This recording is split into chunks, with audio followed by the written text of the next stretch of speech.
शारदा प्रसाद अधिकारी, नुवाकोटबाट 36 वर्ष अगाडि काठमाडौँ। मैले बिजनेस सुरु गर्नुभन्दा अगाडि नै हाइड्रो पावर बनाउने भन्ने मेरो चाहिँ प्लान थियो धेरै पहिला।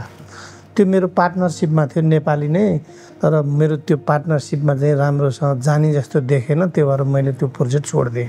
त्यसपछि कोरियन कम्पनीसँग मिलेर कोरियन कम्पनीको 51%, मेरो 49% सेयर होल्डरमा 147 मेगावाटकोमा कोरिया पनि गएँ, त्यो कम्पनी भिजिट पनि गरेँ।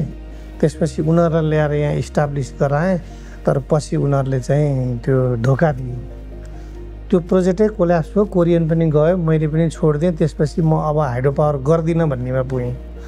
र नेपालीसँग चाहिँ पार्टनरसिपमा गर्दिनँ भन्ने मेरो पहिल्यैदेखि नै एम थियो, मैले गर्दा पनि गर्दिनँ थिएँ। लकली 9 हप्ता अगाडि माइका भेट भयो।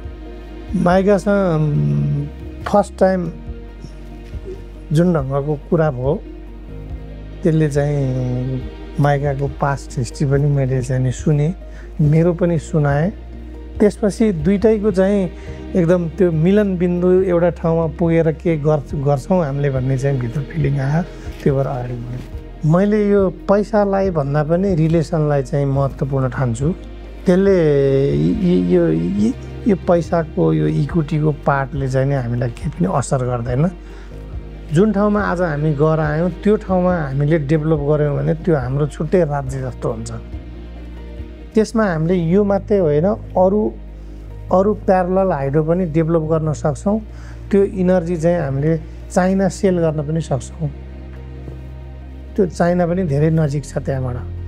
त्यसको लागि चाहिँ त्यो ठाउँ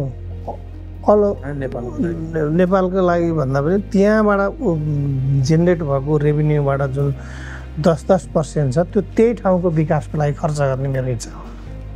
त्यहाँ रोड डेभलप गर्न, बाटो बनाउन सकियो, स्कुल बनाउन सकियो, हस्पिटल बनाउन सकियो, धेरै चिजहरू।